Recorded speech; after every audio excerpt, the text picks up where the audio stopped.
The rain wouldn't stop that night. It came down in sheets that turned the narrow alley outside our apartment into a mirror of broken light, neon signs, car headlights, and puddles deep enough to swallow footsteps. My son, Jun, cried quietly, in my arms. He was only 6, but hunger had made him sound smaller. His stomach had been empty since morning, and the only thing left in the kitchen was a single bowl of rice. I had saved it for him. But then, through the curtain of rain, I saw him. A man, or maybe just a shadow at first, slumped against the wall across the street. His shirt clung to his body, torn and soaked. His face was pale under the streetlight, lips trembling, eyes half closed, as if sleep and death were fighting over him. For a second, I hesitated. The city had taught me to keep my distance, to walk fast, trust no one, and never give what you can't afford to lose. But I'd made that mistake once before, the night I walked past a stray dog in the rain, telling myself I couldn't help. The next morning, it was gone, and guilt had followed me ever since. Jen tugged my sleeve, whispering, "Mama, is he okay?" I looked at my child, thin, shivering, his cheeks hollowed by hunger, and then at the stranger. "I don't know," I murmured. "But maybe we can help." Our apartment was nothing more than one cracked room with a leaky ceiling and a broken stove. I lit a single candle and brought the bowl of rice to the table. Steam curled into the air, the only warmth we had that night. When I opened the door again, the rain slapped my face. I crossed the alley, my shoes sinking into puddles, and knelt beside him. "Sir," I said softly, "can you hear me?" No answer, just shallow breathing and the faint tremor of his fingers. His skin was icy cold. I glanced at the bowl in my hand, Jun's dinner, and felt my heart twist. If I gave it to him, my son would go to bed hungry again. But if I didn't, this man might never wake up. I took a deep breath. "God forgive me," I whispered. Then I set the bowl down beside him, pressing the spoon into his hand. "Eat," I said. "Please, eat." His eyelids fluttered. A groan escaped his throat. Slowly, clumsily, he lifted the spoon, his hand shaking so badly he almost spilled it. I stayed crouched beside him, shielding the candlelight from the rain. Jen watched from the doorway, silent and wide-eyed. It took him several minutes to finish, slow, painful bites, as if each one dragged him back from somewhere far away. When the bowl was empty, I whispered, "You'll be okay now," and stood to leave. But when I turned back, the bowl was empty, and so was the spot where he lay. "Mommy?" Jen's voice broke the silence. "Where did he go?" I stared at the wet ground. Only footprints remained, already blurring in the rain. "I don't know," I said softly. "Maybe he found his way home." Jen's small hand slipped into mine. "You're hungry too, aren't you?" I forced a smile. "It's okay, baby. I'm not as hungry as I am tired." He leaned his head on my arm as we went back inside. The candle flickered, shadows dancing on the walls. That night, he fell asleep with his head in my lap. I sat there in the dark, listening to the rain, wondering who the stranger was, and whether kindness still mattered in a city that devoured people like me whole. I told myself I'd done the right thing. But as the thunder rolled outside, doubt whispered louder. What if he didn't need my help? What if he was dangerous? What if I'd just given away our last meal for nothing? Morning came gray and cold. The rain had stopped, leaving the streets shining like silver scars. I found the empty bowl on our doorstep, clean, dry. Someone had washed it. Beside it lay a folded handkerchief, soft and expensive, the kind I'd only ever seen in magazines. It was embroidered with 2 simple letters, LJB. I frowned, my heart stuttering. Whoever he was, he'd been here again. Jen clapped his hands when he saw the handkerchief. "He came back, Mama. Maybe he'll bring us food next time." I smiled faintly, but my stomach twisted. People didn't just disappear and reappear like ghosts. Not in this world. I tucked the handkerchief into the drawer and tried to shake it off. We had bigger problems. Rent overdue, cupboards empty, and a landlord who'd stopped pretending to be patient. Still, as I swept the floor and washed the cracked dishes,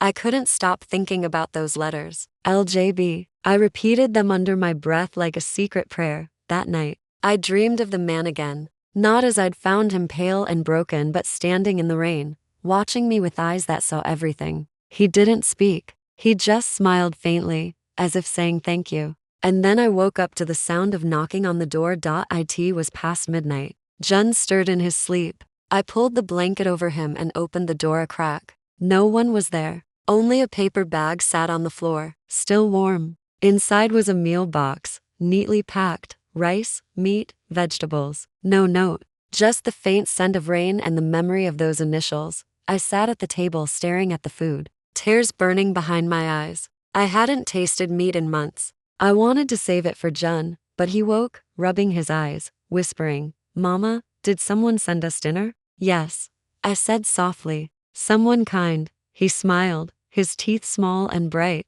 "Then we should pray for them."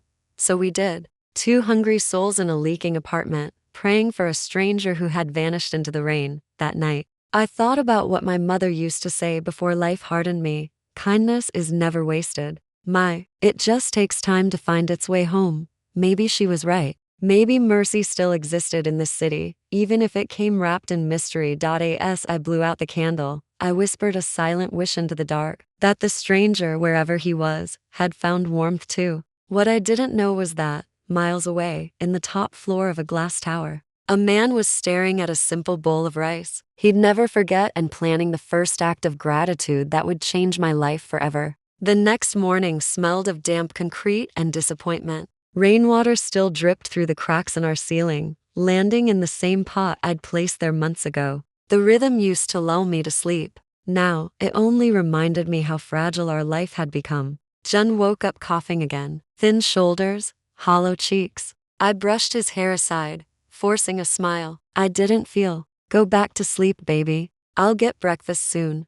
Breakfast. The word itself felt like a lie. Our cupboard held nothing but salt, and even that was running out. At 9 o'clock, the knocking started. 3 sharp raps that made my stomach twist. "The landlord, rent Miss Lin," he said the moment I opened the door. His voice was oily, his smile worse. "2 weeks late. I can't let this continue.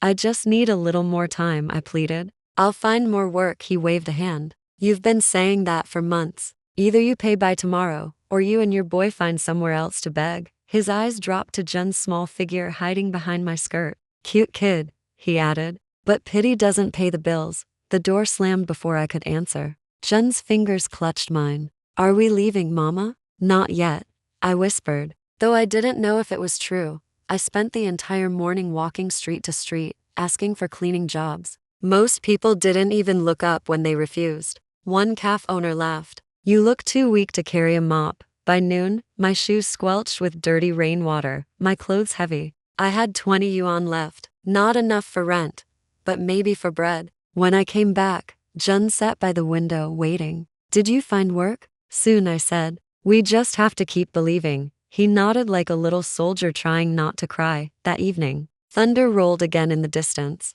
The city smelled like wet metal and old rain. I was just lighting our last candle when I heard the sound. An engine idling outside, deep and steady, far too smooth for this neighborhood. Through the cracked window, bright headlights cut through the darkness. A black limousine. It didn't belong here, not among rusted gates and peeling paint. My breath caught as 2 men stepped out, tall and dressed in immaculate suits. They scanned the narrow street, then climbed the stairs to our floor. Jun clung to my skirt, whispering, "Mama, are they police?" "I don't think so."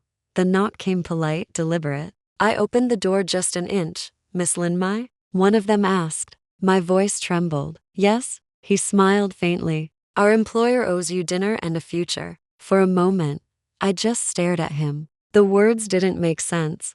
"I think you have the wrong person," I said. "I don't know anyone rich." The man checked a folder in his hand. "You helped someone last night, a man by the roadside." My heart stopped. "The bowl, the handkerchief, he'd like to see you," the man continued. "Our car is waiting."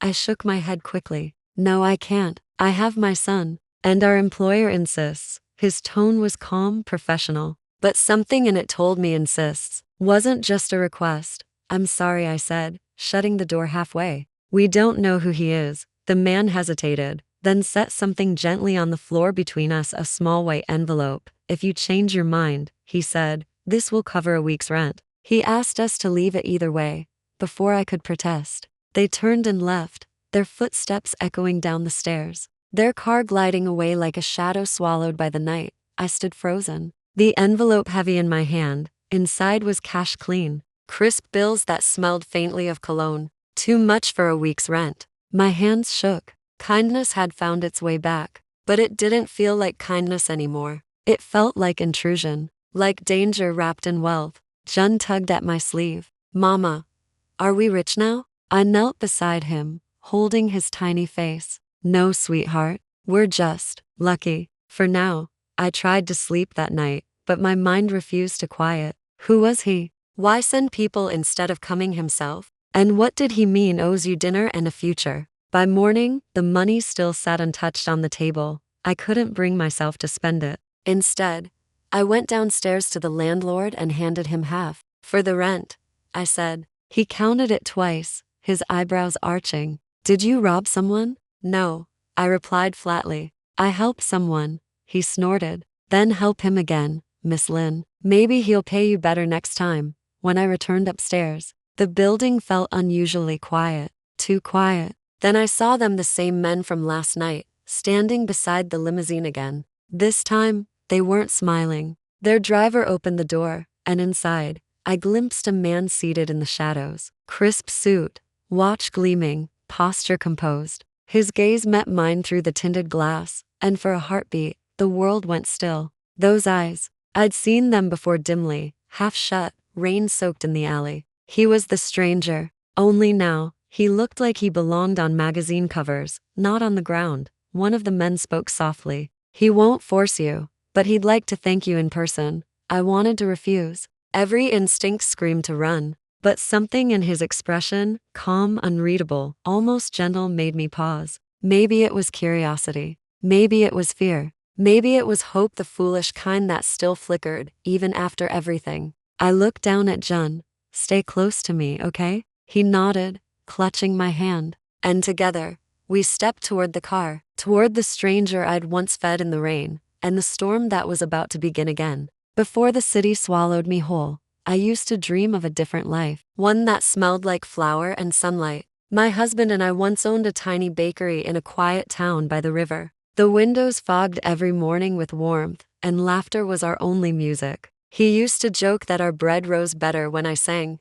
Those were the days when love was simple, and hunger was just a word in a story. But happiness is fragile. It cracks quietly before it breaks. The first crack came with the debts. Customers stopped coming when a big supermarket opened nearby. Rent climbed higher than our profits. My husband worked nights driving trucks, swearing he'd fix everything. Then the sickness came. At first, just a cough. Then fevers. Then long hospital nights staring at numbers we couldn't afford. He tried to hide how bad it was, but I saw it in his hands. The way they trembled when he counted change, the way his skin grew pale under the bakery lights. The day he coughed up blood into the mixing bowl, I knew the dream was over. I sold my wedding ring first, then the oven, then the signboard with our names painted in blue. He didn't want me to. We'll rebuild, he kept saying. We just need faith, but faith doesn't pay hospital bills. And by the time I found a small job cleaning offices, the hospital called me one morning and said I was too late.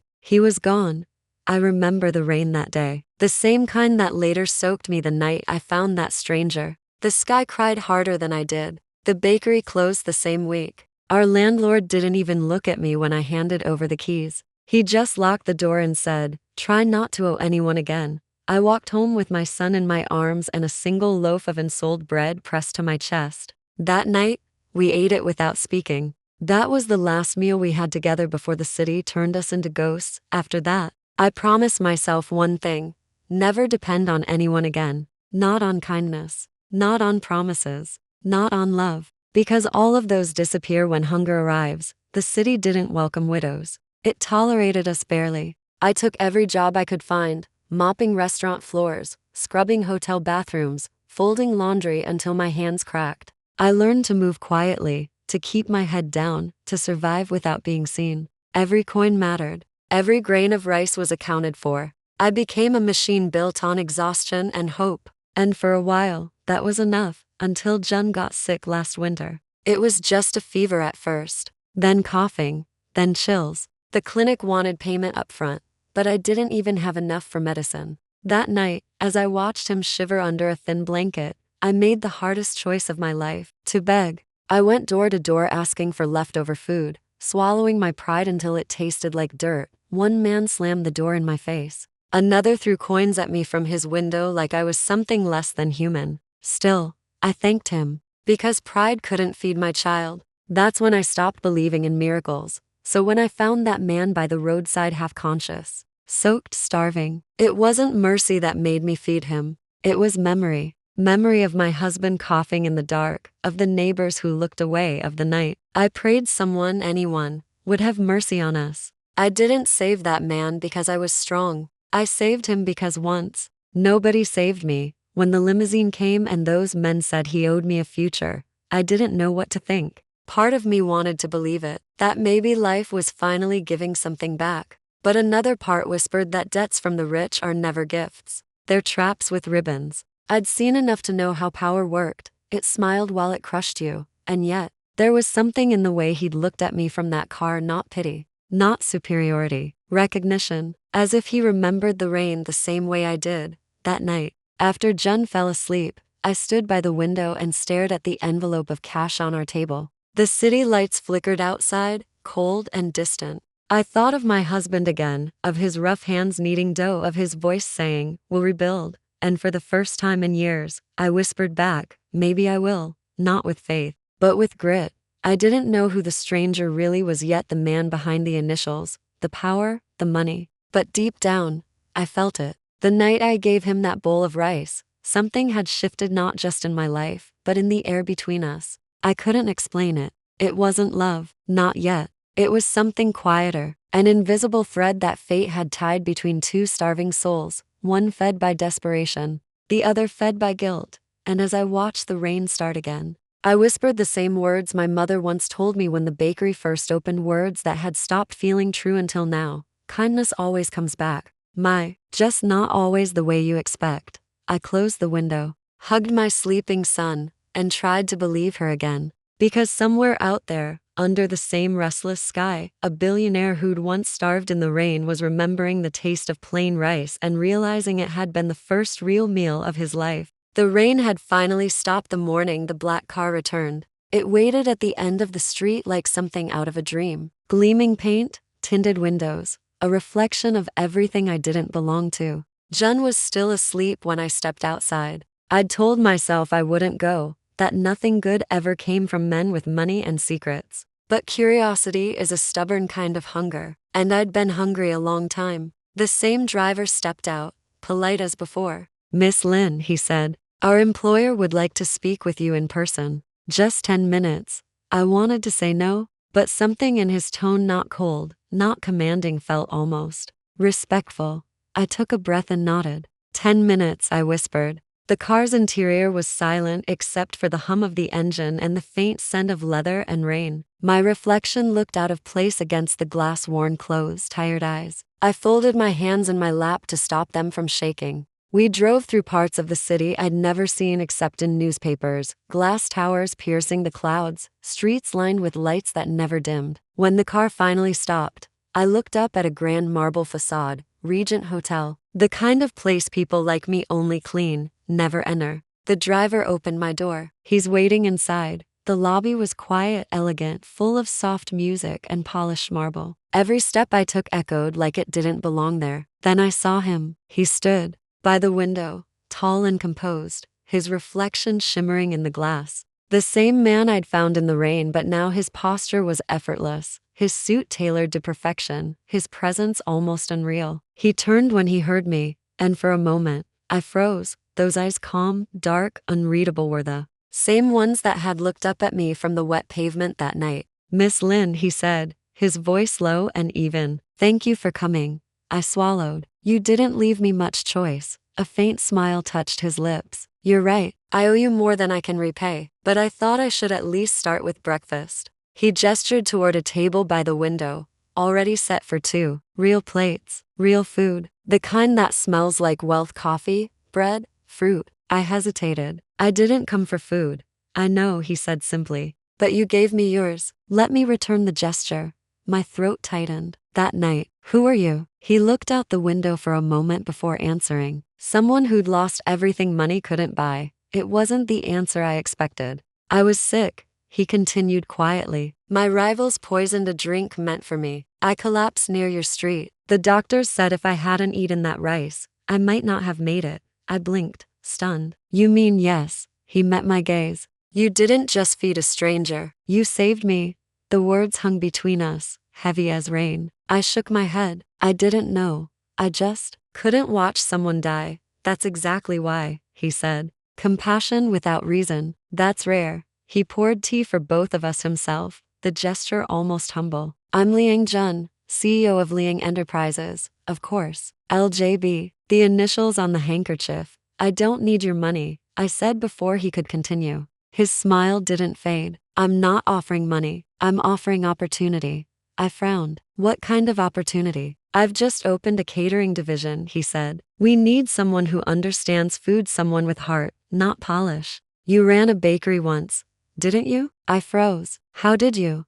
I had someone find out. I wanted to know the woman who fed me her last meal. My face burned. You had no right, you're right, he interrupted softly. But I wasn't looking for your weakness. I was looking for your strength. Silence settled again, filled only by the soft clink of china. Finally, I said, why me? You could hire anyone. His gaze met mine, steady and sincere. Because you fed me when I had nothing. Something in his tone, quiet, almost fragile, made it hard to breathe. I can't work for you, I whispered. People will talk. They'll think, let them, he said. You've survived worse words. He wasn't wrong. When I left the hotel, my hands trembled as I held the small card he'd given me. Liang Enterprises Culinary Division dotted to the bottom, his name in bold letters. I told myself I'd never call. I couldn't step into his world. Not again. Not when I'd only just learned to stand on my own. But that night, when I watched Jen sleep with an empty stomach, I realized pride couldn't feed him either. The next morning I called. A woman's voice answered politely. Liang Enterprises, Human Resources. This is Lin Mai, I said quietly. Mr. Liang offered me a position. There was a pause, then warmth. Yes, Miss Lin. He's been expecting your call. 2 days later, I walked into a building taller than any dream I'd ever had. The guards at the door didn't sneer. The receptionist smiled like I belonged. In the elevator, my reflection looked almost brave. I stepped into a gleaming kitchen that smelled of butter and ambition. Stainless steel, marble counters, chefs in crisp uniforms. And there he was again, standing by the window like before. Welcome to your new beginning, he said. I wanted to thank him, but the words caught in my throat. Instead, I just nodded. I hope I won't disappoint you. You won't, he said quietly. You couldn't if you tried. That night, as I tucked Jen into bed, he asked, Mama, did the man from the rain give you a job? I smiled faintly. Yes, sweetheart, he did. Jen grinned. Then maybe he's an angel. I brushed his hair back, whispering, maybe he's just someone who finally remembered what kindness feels like. But deep down, I wasn't sure. I only knew this fate had brought him back into my life, and nothing about it felt simple anymore. The first morning I walked into Liang Enterprises as an employee, my heart pounded like it was counting down to disaster. The kitchen gleamed like a different world. Spotless counters, polished chrome, the scent of coffee and precision. Everyone moved quickly, confidently. I tried to mirror their pace, but every clatter of metal felt like a reminder that I didn't belong here. I'd spent years cleaning floors like these, not cooking on them. Still, when I tied the white apron around my waist, something in me flickered. Memory, maybe. The part of me that once believed bread could carry hope. Miss Lin, the head chef, barked. You used to bake? Then start with prep. Don't burn anything. He didn't smile. None of them did.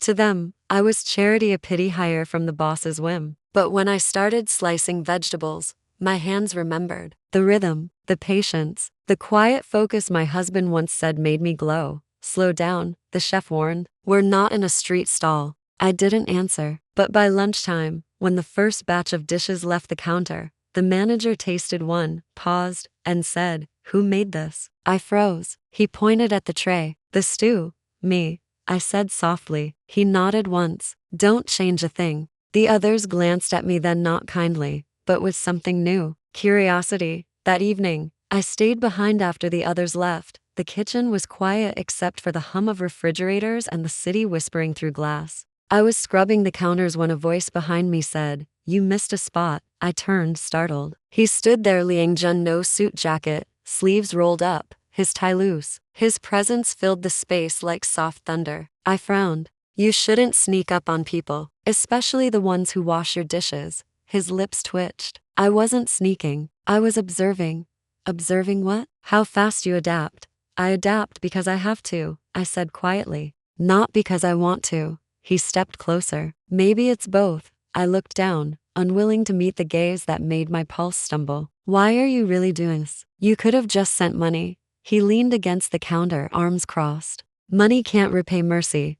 Then what can? He didn't answer right away. Finally, he said, purpose. Days blurred into weeks. I woke before sunrise, left Jen with a neighbor, and spent my hours surrounded by noise and heat and orders. The work was hard, but I didn't mind. For the first time in years, exhaustion came from creation, not survival. Every so often, I'd see him watching quietly from the doorway, never interrupting. Rumors spread like smoke. Who is she? The staff whispered. The boss's new obsession. A widow from the slums. I ignored them. Let them talk. Words couldn't change the fact that my food was starting to matter. One afternoon, the company held a board luncheon. Investors, executives, critics. The head chef panicked when his sauce curdled. I stepped in before thinking, redoing it from scratch. By the time the dishes reached the dining hall, my hands were shaking. Hours later, the door swung open, and Liang Jun himself walked in, holding one of the plates. Who made this?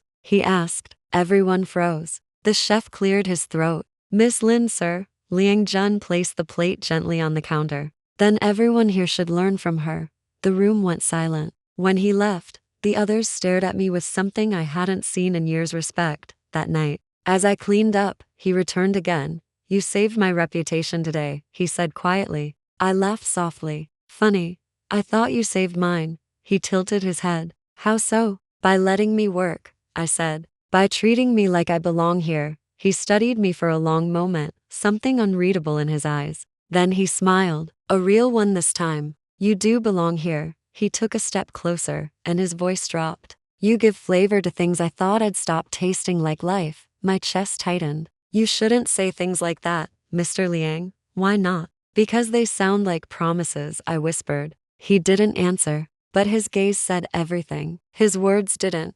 After he left, I stood there alone, my reflection in the polished counter, staring back. What was I doing? This man, this powerful, distant figure had stepped into my world with quiet kindness, and now my heart was betraying every vow I'd made. I told myself it was gratitude, nothing more. But deep down, I knew gratitude didn't make my hands tremble when he looked at me. The next day, I found a small envelope tucked into my locker. Inside was a simple note.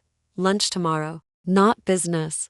Not repayment. Just two people who owe each other peace. Below, his initials LJB. I almost tore it up. Instead, I pressed it against my heart and whispered, Don't do this, Mai. Don't fall where you can't stand. But by the time noon came, I was sitting across from him at the same window seat where we'd first met. He didn't speak at first, just poured tea, his movements quiet and deliberate. Finally, he said, You once told me kindness can't be repaid. Maybe it can't, but it can be shared.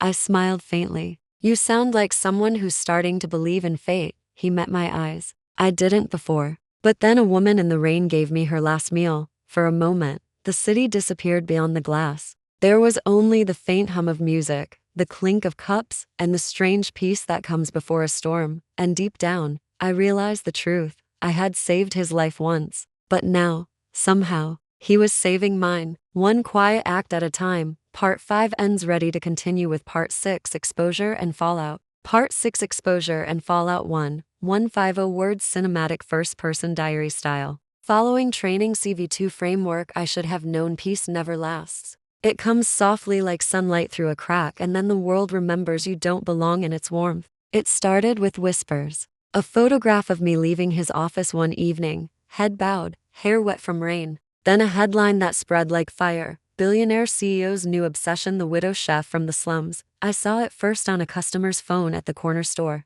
My face beside his, captioned with lies. By the time I reached work, everyone had already seen it. The kitchen went silent when I walked in. The air smelled of coffee and gossip. The head chef avoided my eyes. Miss Lin, he said, voice stiff. You should go upstairs. Mr. Liang's office. I wanted to melt into the floor. Did I do something wrong? He didn't answer, but his silence said everything. When I entered the elevator, every reflective surface screamed my shame back at me. My hands trembled around the strap of my worn handbag. When the doors opened, he was there, standing by the window, phone pressed to his ear, expression carved in steel. He hung up when he saw me. You shouldn't have come in today. Why? His jaw clenched. Because the city is feeding on us. He showed me the tablet on his desk. Dozens of headlines. Endless comments. Gold digger. Single mother seduces her boss. Widow finds new meal ticket. I could hardly breathe. They think I know what they think. I stepped back. This is your world, Mr. Liang. People like me don't survive in it. He crossed the room, his voice low but fierce. You survived worse. Don't let them steal your dignity now. They already have. I shouted before I could stop myself. You can go back to your mansion. I still have to face neighbors who spit at my door. Silence. Only the rain outside as if mocking us. That night, I didn't sleep. By morning, reporters had gathered outside my building. Flashbulbs, questions, microphones shoved toward my face. Did he buy you the apartment? Are you his mistress? Did you plan this from the start? I clutched Jin's hand and pushed through the crowd. Leave us alone. But mercy isn't something you can beg from vultures. We barely made it to the bus stop when my phone rang. The company number, Miss Lin, the HR manager said coldly. Effective immediately, your employment has been suspended pending further investigation. Please return all property. I didn't answer. My voice wouldn't come. When I looked down, Jun was staring at me, eyes wide. Mama, are they taking your job? I forced a smile. It's okay, baby. We'll be fine. But inside, I was breaking. By evening, the story had spread to every major outlet. My phone wouldn't stop buzzing unknown numbers, threats, mockery. I turned it off and sat by the window, listening to the city eat us alive. How quickly kindness turns to scandal when money is watching. Then came the knock on the door. Soft, familiar. When I opened it, he stood there, no suit this time, no driver, no armor. Just a man with dark circles under his eyes. I told them everything, he said. My breath hitched. What do you mean? I called a press conference. Tomorrow morning. Adrian? No, he cut me off. They'll keep tearing you apart unless someone gives them truth. And it's mine to give. I shook my head. The truth won't fix anything. It'll ruin you. He smiled faintly. Maybe I need to be ruined. The next morning, the world watched. I watched too, from our small apartment, Jun sitting beside me, holding my hand. Cameras flashed. Reporters shouted. He stepped up to the podium, expression calm, eyes clear. Yes, he began. I know the woman in those photos. She's my employee and the person who saved my life. The crowd erupted. Questions overlapping, voices sharp. He raised a hand. Months ago, I was poisoned by my competitors. I collapsed near her building. She didn't know who I was, yet she fed me her last bowl of rice. He paused, voice tightening. She gave me life when I had nothing. And now, the world calls her names for it. The reporters went still. He continued, softer this time. If compassion is a crime, then I am guilty. If loyalty to someone kind is scandal, then I'll accept every consequence. Someone shouted, are you in love with her? He looked straight into the cameras, eyes steady. She gave me food when I was dying, he said.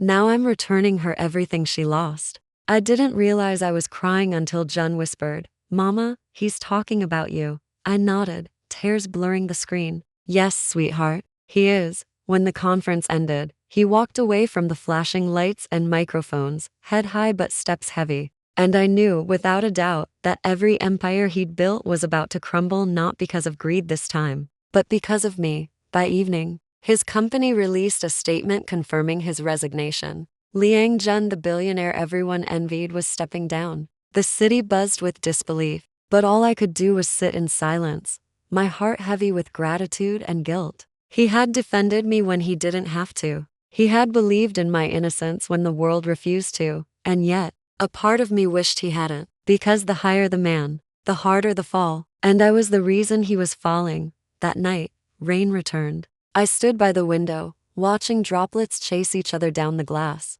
and whispered a prayer, not for myself, but for him. Please, don't let him regret it, because even though we'd come from different worlds, both of us had finally learned the same cruel truth. Mercy always costs something. And love, if that's what this was becoming, costs everything. The world that once bowed to him turned its back overnight. Investors withdrew, stock prices plunged, and headlines branded him a fool in love. Liang Jun resigns amid scandal. Once ruthless CEO throws empire away for a widow. The same city that had worshipped him now feasted on his downfall. And somewhere in that noise, I knew he was losing everything. For me, days passed. I heard nothing from him. The news showed footage of him leaving the Liang Tower for the last time, security escorting him through the lobby, cameras flashing like lightning. He didn't look angry. He just looked free. Still, guilt gnawed at me like hunger. I hadn't asked for his defense, but I couldn't undo it either. That night, I packed a small bag for Jun and left the apartment. I didn't leave a note. Sometimes the kindest thing you can do for someone who's already lost everything is disappear. We took the first train out of the city. The rails sang beneath us a lonely song for runaways. Jun leaned against my arm, whispering, "Are we going to see the ocean again, Mama?" "Maybe," I said. Somewhere quiet, I told myself this was protection, that by leaving, I was saving him from more pain. But the truth was uglier. I was running because I couldn't bear to face the look in his eyes again. The look of a man who'd given up his world for a woman who had nothing to give back. Meanwhile, the city forgot us both. Another scandal took our place by the week's end. The world moved on, but not him. 3 weeks later, as I was serving soup in a small roadside cafe by the sea, I heard a familiar voice behind me. "Your stew still smells like home." The ladle slipped from my hand. I turned and there he was. No suit, no entourage, just simple clothes, hair messy, eyes tired but alive. "Adrian," I whispered. "What are you doing here?" He smiled faintly. "Looking for you."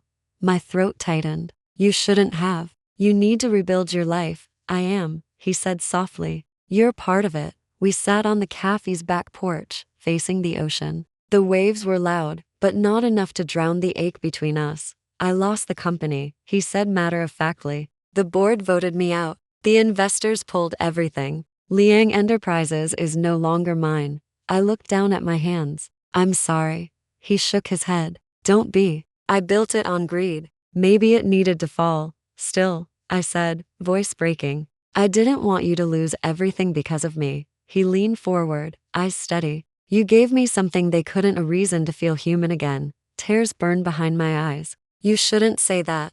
"Why not?" "Because I don't know if I can be what you need." He smiled sadly. "You already were. The night you fed me." The sky turned orange as the sun sank lower, light catching the edges of his face. He looked older, but softer somehow. A man stripped of titles, left with only truth. "What will you do now?" I asked quietly. He sighed. "I don't know yet. Maybe I'll start over. Maybe I'll disappear for a while. But not before I make sure you and your son are safe." "We're fine," I said, though my voice trembled. "We've always been fine." He smiled faintly. "You always say that when you're breaking." I laughed, though it came out more like a sob. "You talk too much for someone who just lost an empire." He chuckled softly. "Maybe losing everything teaches you to finally listen." When he left that evening, he handed me a small envelope. "For you," he said. Inside was a photograph of the bowl of rice I'd given him that night. It was framed, clean, simple. On the back he'd written, "You gave me life. I can never repay that, but I can honor it." I held it against my chest as the tide came in, feeling something break quietly inside me. Not pain, not guilt, something gentler. After he left, I couldn't sleep. The waves outside whispered his name again and again. By dawn, I'd made my decision. I packed my things, woke Jun, and took the earliest bus back to the city. The Liang mansion was nearly empty when I arrived. The gates half open, furniture covered in white sheets, the air thick with silence. He was sitting in the garden, head bowed, surrounded by the last traces of his old life. When he looked up and saw me, surprise flickered across his face. Then something else, relief. "You came back," he said quietly. "I shouldn't have left," I whispered. He stood, his hands shaking slightly. "You came back, even when I have nothing left." I took a step closer. "You never had nothing, Adrian. You just forgot how much everything really costs." He blinked hard, his voice breaking. "Then maybe I'm learning now." We sat together under the old tree in the garden, watching leaves fall into the fountain. He looked at me, eyes softer than I'd ever seen. Do you know what's strange? Losing everything doesn't hurt as much as losing you. I smiled sadly. Then don't lose me again. I won't, he said. Not if you stay. And for once, I didn't argue. Because maybe, just maybe, the only thing either of us truly owned anymore was this: a broken garden, an empty house, and a fragile kind of peace we'd built from ruin. He didn't stay in that mansion for long. The silence in its hallways was too heavy, too full of ghosts. One morning, as sunlight spilled through the empty corridors, he said softly, "I'm selling it." To who? I asked. Anyone who needs it more than I do, he replied. I'm done living in rooms that echo with regret. And that was the day Liang Jun, once the most feared name in business, left his empire behind for good.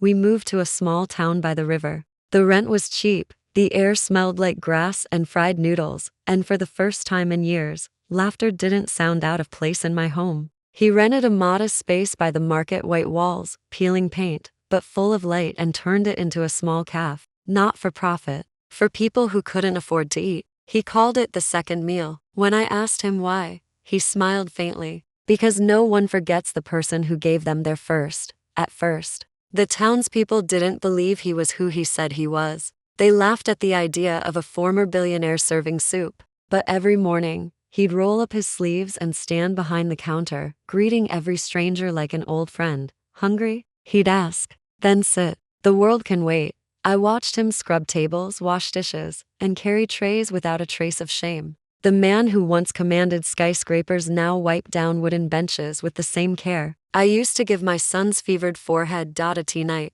When the lights dimmed and the last bowl was washed, he'd sit with me by the window and say, This feels like the first honest day of my life." One afternoon, as I chopped vegetables, I noticed him standing by the doorway, just watching me. He didn't say anything, but there was a softness in his gaze that made my heart ache. "What?" I asked, half smiling. "Did I slice something wrong?" He shook his head. "No, I just realized how quiet my mind gets when you're near." I looked down, pretending to focus on the knife. "You shouldn't say things like that, Adrian." "Why not?" "Because I might start believing them." He laughed softly, that low, unguarded laugh I'd grown to love without meaning to. Days turned into weeks. The cafe became more than a place to eat, it became a refuge. Students came for free tea. Old men came to tell stories. And sometimes the poorest of them all came just for silence, the kind that didn't judge. He treated them all the same. He'd pour their soup and say,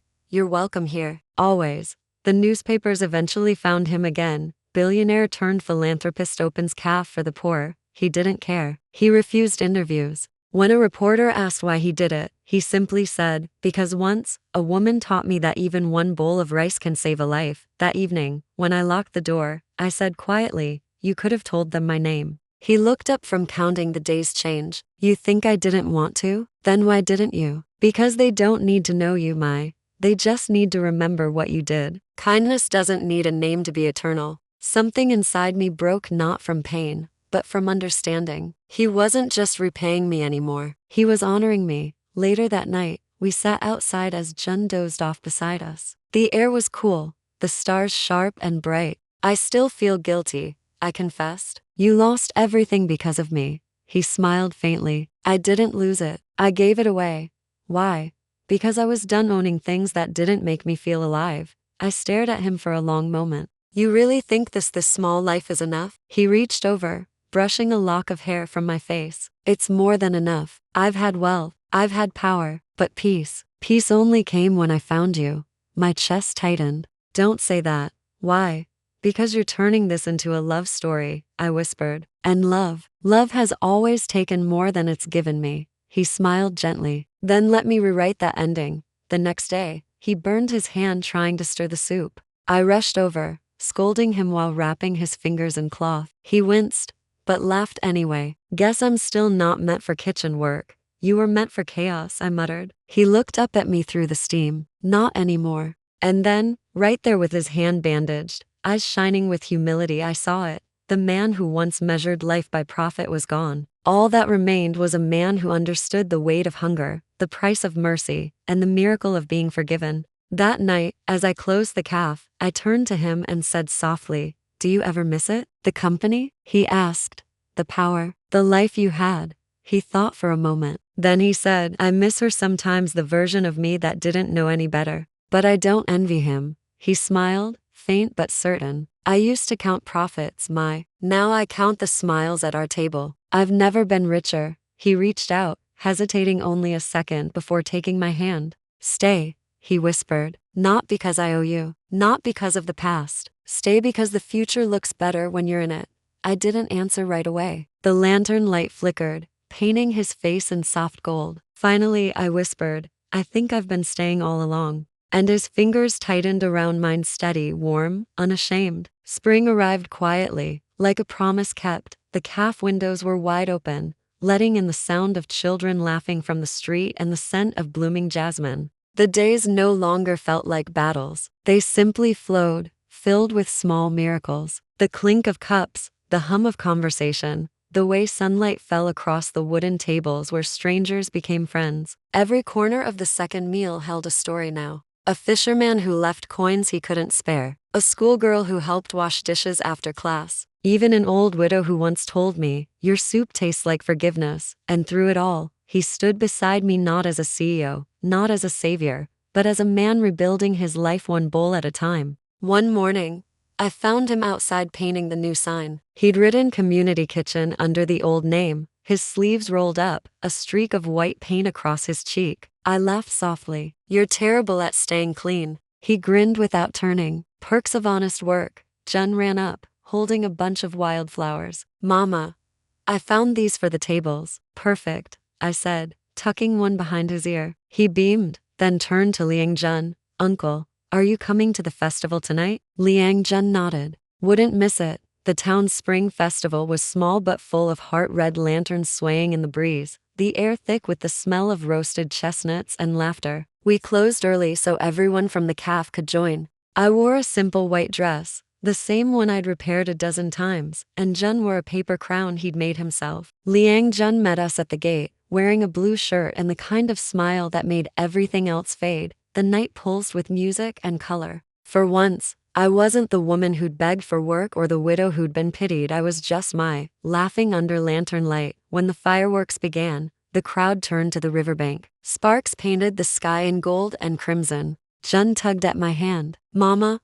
let's go closer. We moved toward the edge, our reflections trembling in the water. The air smelled of sugar and smoke. Then, out of nowhere, Liang Jun knelt beside Jun, whispering something in his ear. My son's eyes widened. He ran to me, grinning, holding out a small velvet box. Mama, he said, he has a question. My breath caught. Liang Jun was kneeling now, right there in the dirt, the fireworks bursting above us like a heartbeat. I know I don't deserve this, he began softly. But I also know what life feels like without it, empty, cold, unfinished. He opened the box. Inside wasn't a diamond or gold, just a thin silver band that shimmered under the lantern light. You gave me my second chance, he said. You fed me when I had nothing, and you taught me what enough really means. I don't want wealth. I don't want titles. I just want to come home to you. I covered my mouth, tears spilling before I could stop them. Adrian, I whispered. He smiled faintly. May I be your family? Before I could answer, Jun blurted out, say yes, Mama. He's already my hero. Laughter rippled through the crowd. Someone cheered. I looked at the two of them. The man who had fallen from the sky into my broken world, and the boy who had kept me alive when I had nothing but love to give. And in that moment, I realized something simple but profound. Kindness had come full circle. I nodded, trembling. Yes. The crowd clapped. Jun jumped into his arms, nearly knocking him over. I laughed through my tears as Liang Jun slipped the ring onto my finger, light, humble, perfect. Later that night, after the crowd faded and the lanterns drifted across the river, we walked home under a sky still flickering with the ghosts of fireworks. Do you regret any of it? He asked quietly. I smiled up at him. Even the storms led us here. He took my hand. Then maybe they were blessings in disguise. I leaned my head against his shoulder. Maybe kindness is the only currency that never loses value. He chuckled softly. Then I'll spend the rest of my life investing in you. When we reached the cafe, Jun had fallen asleep in my arms. The door creaked as we stepped inside, still faintly smelling of soup and stories. He turned off the lights, and the moon spilled across the tables like a benediction. I looked around and whispered, you know, we built something beautiful here. he smiled. Not built, shared. Outside, a few last fireworks bloomed above the rooftops, their reflections shimmering on the glass windows, just enough light to see the silver band glinting on my hand. I thought of the first bowl of rice I'd ever given him, the hunger, the fear, the small act that changed to lives forever. Now, we weren't the billionaire and the widow anymore. We were simply two people who had learned that love doesn't begin in wealth, it begins in need. That night, before sleep claimed me, I whispered a silent prayer, not for fortune, not for success, just for the strength to keep feeding the world, one bowl, one heart, one act of grace at a time. Because the man beside me had proven what I'd always wanted to believe. Sometimes, the simplest kindness can rebuild an entire life. Kindness is never wasted. That's what I whisper to myself now, years later, as I close the café for the night and listen to the quiet hum of the city beyond our window. The sign outside still reads the second meal, though the paint has faded and the wood has softened under sun and rain. It's no longer just a café, it's a heartbeat, a place where hunger meets hope. Sometimes when I see a stranger hesitate at the door, cold, nervous, ashamed, I see the girl I once was. The one who gave away her last bowl of rice to a man she didn't know. The one who thought mercy was weakness. The one who didn't yet understand that one act of compassion can rewrite destiny. It's late now. The tables are empty, but the air still smells like soup and laughter. Jun is taller, 16 already, and he's washing dishes in the back, humming an old tune from the radio. Liang Jun is sweeping the floor, whistling off key, pretending not to notice that I'm smiling at him from behind the counter. Every night, he insists on cleaning the floors himself. It keeps me grounded, he says. And I always tease him back. Maybe you're just bad at sitting still. But deep down, I know the truth. He cleans because once, long ago, his hands were only used to sign papers and command empires. Now, they serve. And in serving, he found peace. People often ask us why we never reopened the company or expanded the café chain. They don't understand that success doesn't need to look loud anymore. We already own something no market can price. Contentment. The rich still pass through sometimes. Curious about the CEO who vanished, he never corrects them when they call him Mr. Liang. He just smiles, hands them a bowl of soup, and says, "Eat, you'll understand." Tonight, as I write this, the rain has begun again. Soft, familiar, like the one that started it all.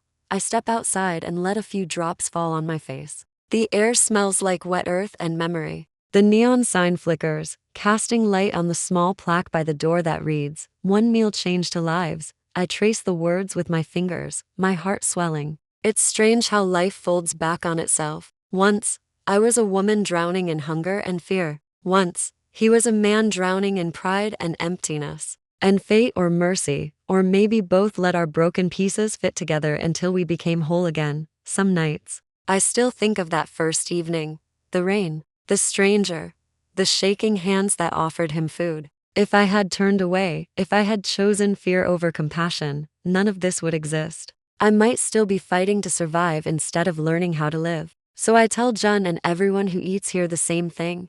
Never underestimate a single act of kindness. You never know who you're saving or who you're becoming because of it. Liang Jun comes up behind me, wrapping his arms gently around my waist. His voice is quiet, low against my ear. "What are you thinking about?" "The rain," I whisper. "And how it used to scare me." He chuckles softly. "It still leaks through the roof sometimes." "I know," I say, smiling. "But at least now, it falls on a home." He presses a kiss to my temple. "Then let it rain forever." We stand there for a while, watching the street glisten under the lamplight. People hurry by, umbrellas tilted, faces hidden, but every now and then, someone glances at our window sign and smiles. Maybe they've heard the story. Maybe they haven't. It doesn't matter. What matters is that somewhere out there, another hungry soul might find courage to share what little they have. And another broken heart might find healing in a simple act of giving.